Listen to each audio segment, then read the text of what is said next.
First joining me on the phone is Pricewise Tom Siegel with a look back at yesterday's racing at the Curragh and ahead to the Grand National. Tom, you put up the Irish Lincoln winner at 16 to 1. That was Sweet Lightning. How on earth did you pick that? Good question. No, I was pretty under the weather a bit this weekend, Tina, to be honest, and it wasn't much, not as much thought process went into it as there would have been others. It's just a horse I know very well. He won the English Lincoln. I'm a big fan of Johnny Merton and the new Tommy Carmody operation. Johnny does a lot of the work down there, and he had a great run last year. Horses like Ursa Major, Royal Diamond, so they're right at the top of my radar, those horses, for the big handicaps.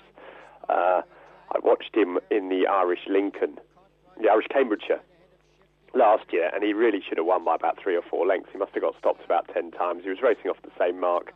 I think he likes soft ground these days.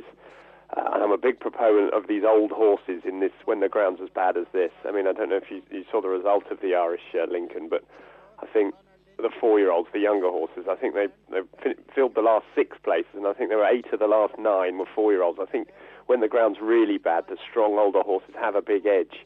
I don't know if it's worth thinking about that for the Lincoln, rescheduled Lincoln next weekend and the Spring Mile and races like that. But I do think it becomes more about strength and the ability to cope with conditions rather than ability when the ground gets really hard. And therefore, after years of sort of always being on the sort of young, improving horse, I think I've sort of finally, it's taken me about 15 years to work out that when the ground's really heavy, it's not about the improvers, because they can't improve. They cannot show their form when the ground gets really hard, really bad, really testing. More about strength, as I say, and therefore the old 8-year-old Sweet Lightning came to the top of my list, and luckily he did the business. And Tom, do you think Sweet Lightning will handle a step up in class? Absolutely, on heavy ground, yeah. I mean, you don't win races like that easily. I mean, off near top weight without being listed or group class. I mean, he unfortunately kept bumping into Famous Name last year, and he's not a famous name, but I think Famous Name isn't around anymore, so there's quite a few of those sort of Group 3s listed races that he could mop up round Ireland, definitely, yeah. Jim Bolger had a fantastic day, scoring a 4-timer on the card, including the Group 3 with Wren's Nest. What do you make of a 33 to 1 quote for the Oaks? I'm always a massive fan of Jim Bolger, so I'm never one to decry any of his horses. To be honest, it's so early in the season, it's hard to tell, but it doesn't really matter with Jim Bolger, does it? I mean, we had Dawn Approach out last year, didn't we, on the first day of the season? I think, to be perfectly honest, there's probably going to be a few that'll be better than her, but she's a very strong, solid filly. I think it's hard to beat the older fillies at this time of the year when you're a 3-year-old, so she did really well. She's not the worst bet I've ever seen at 33 to 1 for the Oaks. Personally, though, I was more interested in the 2-year-old Saburo, I think it was called. I liked him. I think he was really good. It was very, very interesting that Jim Bolger said he'd had him sort of in training since October. You know, he wasn't even 2 when he had him, getting growing. You know, you compare that to some of our British trainers. I mean, some of their 2-year-olds won't even seen the gallops yet, let alone been in training, and getting ready since October. I think that's really interesting, actually, because I think as Dawn Approach has shown, and Aidan O'Brien does it, he had his 2-year-olds out as well. He had a 2-year-old out running really well as well. I think there's sort of a feeling in this country, in Britain, that you have to be careful with these 2-year-olds, mollycoddle them, work their way up. I don't think that's the way forward at all. I think the way forward is to get them out running, as Jim Bolger and Aidan O'Brien have proven. And so I'd keep a close eye on Saburo, definitely. How do you think he compares to Dawn Approach at this stage? How do I think those two compare?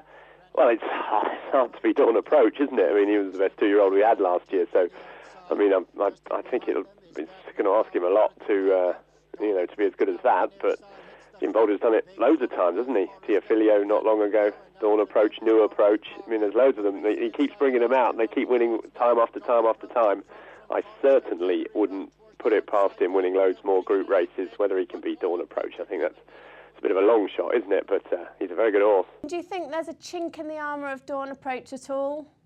It's hard to say. I mean, I'm doing a Pricewise thing on the 2 classics that coming up on for Friday's paper, and I've had a good look at it over the weekend. And it's a tricky one because I love Dawn Approach. I thought it was really good last year, but he's 7 to 4, 2 to 1 now for the Guineas. that's not nothing that I can get involved with, you know, a month or so before the race. So I'm obviously going to be looking to take him on. I think he'll probably, I mean, do I think he's a really good horse? Yeah, I do. Do I think he's a miler? I think he might be better over 10 furlongs. Will he win the Guineas? Probably, but as I say, there's plenty more fish in the sea here. I mean, there's loads of Hannon horses floating around. The Godolphin horses are going to, I think they might be better this year, and Aidan O'Brien's obviously got about 7 or 8 that he could run. Now changing tack, have you had any thoughts on the Grand National yet? And when did you start analysing the race? Well, I started analysing it for the paper a few months back when the weights came out. They asked me to do a piece on it then. I came up with the good old non-runner Tidal Bay. It lasted about 15 minutes before that was called a non-runner, which was well done. I got top of the class for that one. And then Kappa Bleu was the other one I liked at the time. I still think Kappa Bleu has got plenty going for it. Whether he's quite classy enough, I'm not sure, but he's well handicapped, stays well, jumps well. I wouldn't want the ground heavy, which would be an issue. If the ground got heavy, then I really think it's wide open. But yes, I have had a look at it. I'm very interested in the Walsh and Mullins horses, obviously, but I do think there's plenty in there that you could be given a chance. And if the ground is really, really soft, literally it throws it wide open. Loads could win. You mentioned Willie Mullins and Ted Walsh, both having great chances in the race. Who would you be siding with? Well, I know a bit about the Mullins horses, and I know for about a year and a half now they've thought Prince de Beauchesne was miles better horse than on his own. Now the handicap mark says that, and I know that the Mullins team actually think he's a Gold Cup class horse, Prince de Beauchesne. They thought he could have been placed in a Gold Cup this year.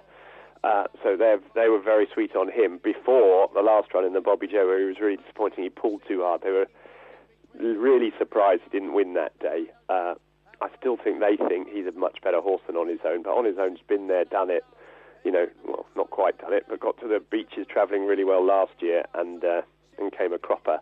It'll be interesting to see the way Ruby goes because I think he'll have a big effect on it. I mean, Paul Townend will ride the other one, but of the Walsh horses, I prefer Colbert Station to Seabass. I think Seabass has got a stamina limitations. I mean, he ran third last year, but I think he's up in the weights now, and I think a trip might just catch him out.